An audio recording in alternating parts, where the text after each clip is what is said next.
E o pedido de impeachment contra Lula bateu recorde de assinaturas. Os nomes de mais de 130 deputados aparecem na lista.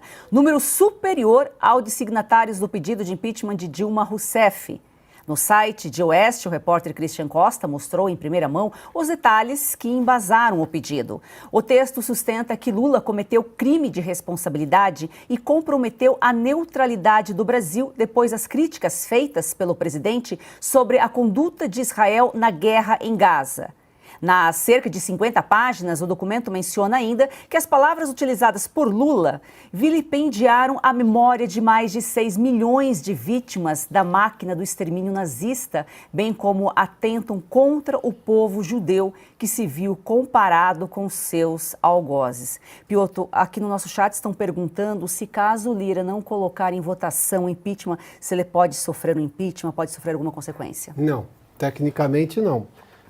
É um custo político que ele vai absorver, mas ele não tem nenhuma... Até porque, segundo a lei do impeachment, cabe à mesa diretora da Câmara, e aí sim, no regimento da Câmara está escrito que é o presidente da Câmara quem dá início a esse processo.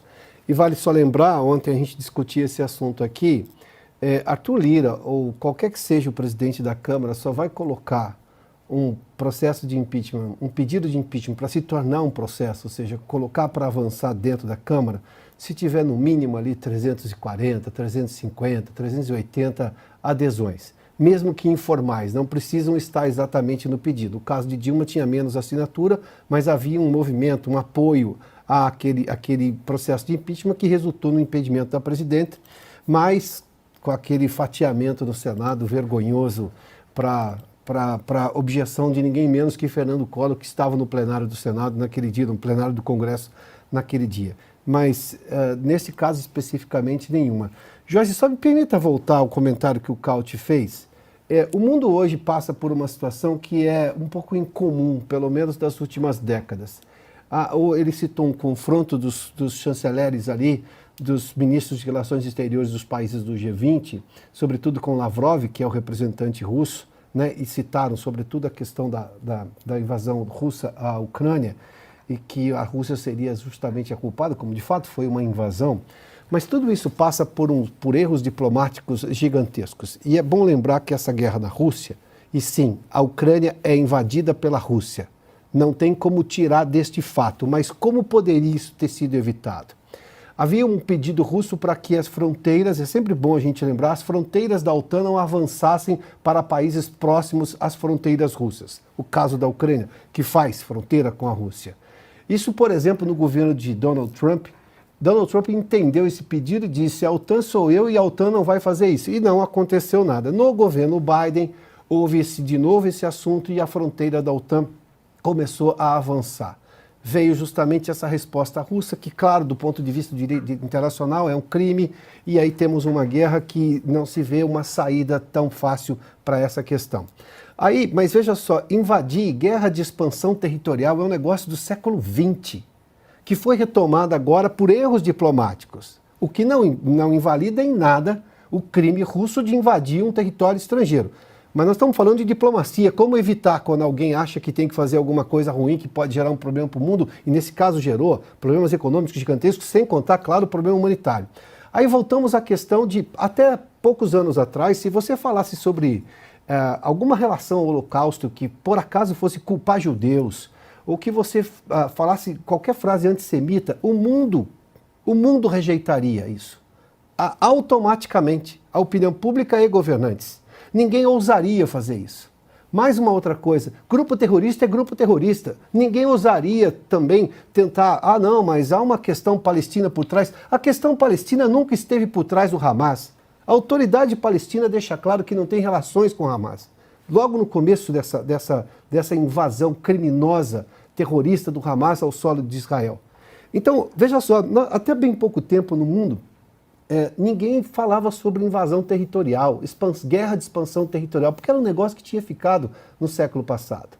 Antissemitismo, isso já estava, digamos, pacificado no entendimento do mundo. De repente, hoje nós temos governos que relativizam o terrorismo, o caso brasileiro, por exemplo, em relação ao Hamas, do governo brasileiro, que usam o Holocausto para tentar explicar o que está acontecendo agora. Veja só o tamanho do problema. E temos essa guerra de expansão territorial que foi começada pela Rússia, numa afronta ao direito internacional, é crime de guerra, obviamente, porque você está invadindo um país soberano, e que tem uma guerra hoje que não se termina. E agora tem uma questão de que antissemitismo já, digamos, é relativo. Nós estamos num problema no mundo hoje que perderam-se as referências que tínhamos ao longo desse tempo todo, referências que estavam pacificadas dentro da lógica da humanidade, da lógica do mundo globalizado, entendendo o que eram valores humanos. Temos dois problemas hoje que estão longe de serem resolvidos, e duas guerras especificamente. Silvio Navarro, queremos ouvir você. Joyce, queria voltar na questão do impeachment, né? No avanço ou não do pedido de impeachment contra o presidente Lula na Câmara dos Deputados. Esse número é muito simbólico. A oposição consegue um número de assinaturas maior do que o número de assinaturas na época do impeachment de Dilma Rousseff. É possível afirmar que esse número de assinaturas é praticamente o que existe hoje de oposição formal ao governo Lula. O que poderia se espraiar a partir daí é o que vem do Centrão, sobretudo do União Brasil e do PSD. PSD, estamos falando de Gilberto Kassab. União Brasil, hoje estamos falando de qualquer coisa. Mas são partidos que têm representação na esplanada dos ministérios, que têm cargos em estatais, autarquias, segundo escalão. É ali aonde começa a jogatina. Ali é o balcão de negócios. Mas as assinaturas recolhidas já são suficientes e um número muito simbólico. O que vem a partir daí? A partir de agora é a vontade política do presidente da Câmara dos Deputados, Arthur Lira. É muito poder, é uma concentração enorme de poder na mão do presidente da Câmara, o terceiro homem na hierarquia da República. É fato, mas é assim que funciona. O que eu ouvi, a nossa reportagem ouviu hoje em Brasília, e isso é uma informação importante, é que o Arthur Lira vai permanecer em silêncio, porque o silêncio dele diz o seguinte: eu não quero mais que o Palácio do Planalto se meta na Câmara dos Deputados, sobretudo em dois temas.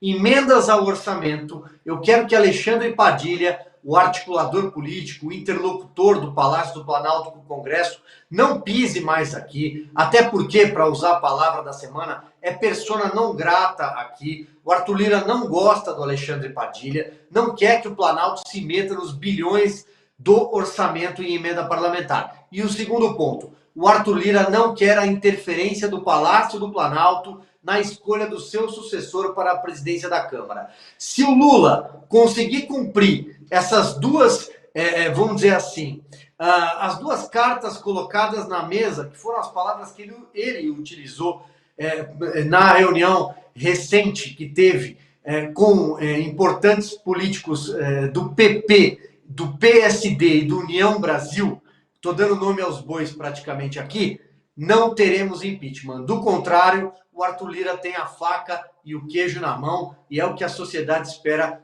a resposta dele como presidente da Câmara dos Deputados. 513 nomes.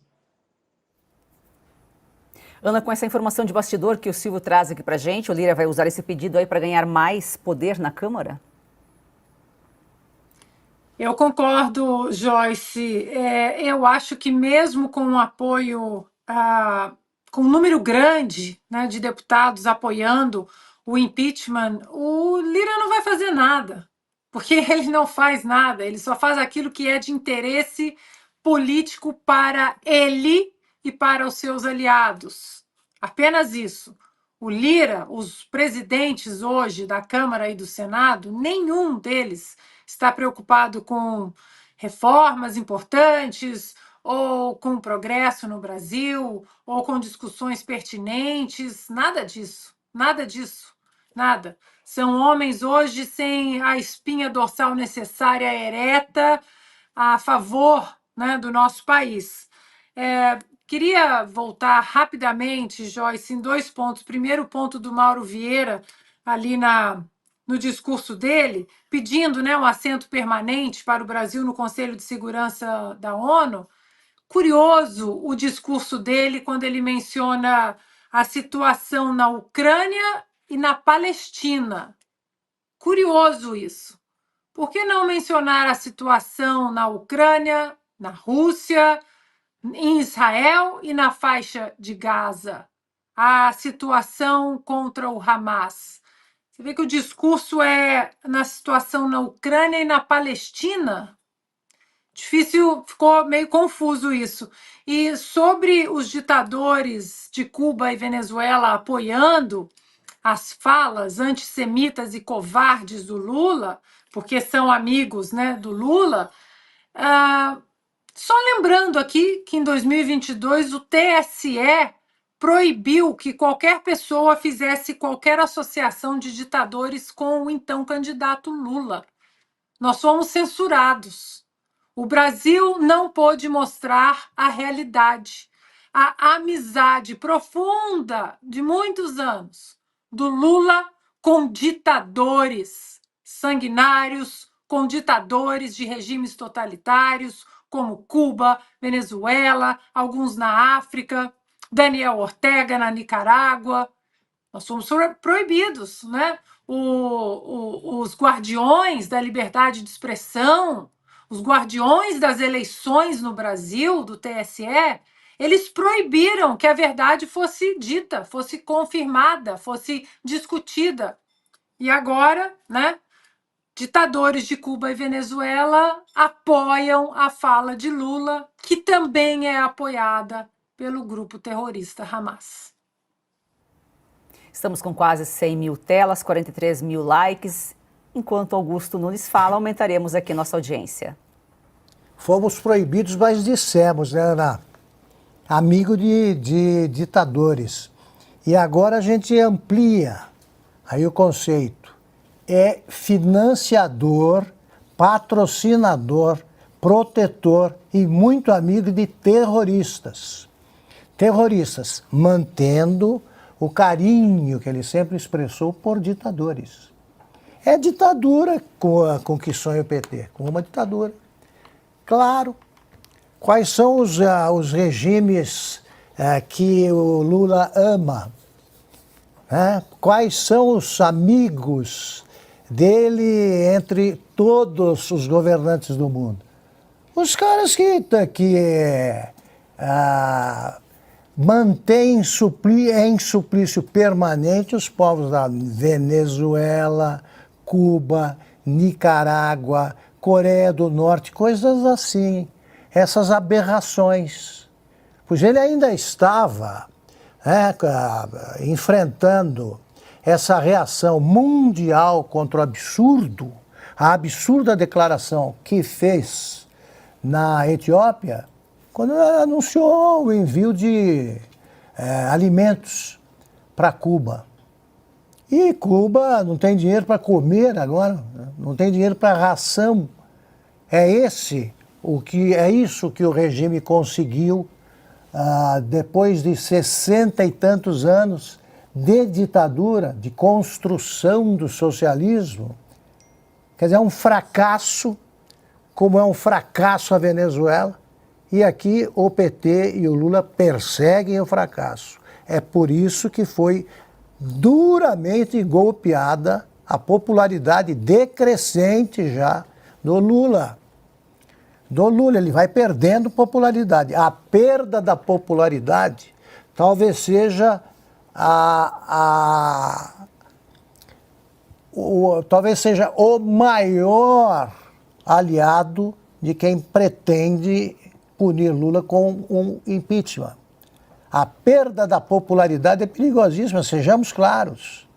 Crimes o Lula vive cometendo. Cometeu antes, comete agora, cometerá enquanto puder.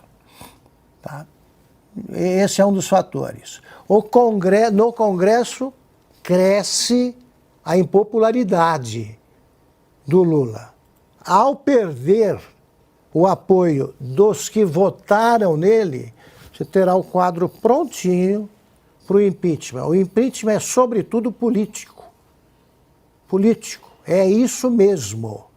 É uma punição política. O Brasil não tem o recall, né? Não permite que o povo avalie o desempenho do presidente. O impeachment tem feito esse papel. Joyce, só para pegar 2 exemplos rápidos aqui. No ano passado, o governo Lula ficou em silêncio e não assinou uma declaração da ONU contra o regime ditatorial de Daniel Ortega, que está perseguindo opositores políticos. Recentemente, também o Brasil não assinou agora, em fevereiro deste ano, não assinou uma nota contra a prisão da ativista pela ditadura de Maduro. Aí estou falando da Venezuela, Rocío San Miguel. Ou seja, os países sul-americanos fizeram uma nota pedindo a libertação de presos políticos. A Venezuela terá uma eleição. Mas com relação a essas ditaduras, o governo brasileiro de Luiz Inácio Lula da Silva, não o Brasil, o governo Lula, não vê nenhum problema. Muito pelo contrário, se omite em defender os direitos humanos e a democracia. Esse é o mesmo governo que relativiza o terrorismo do Hamas.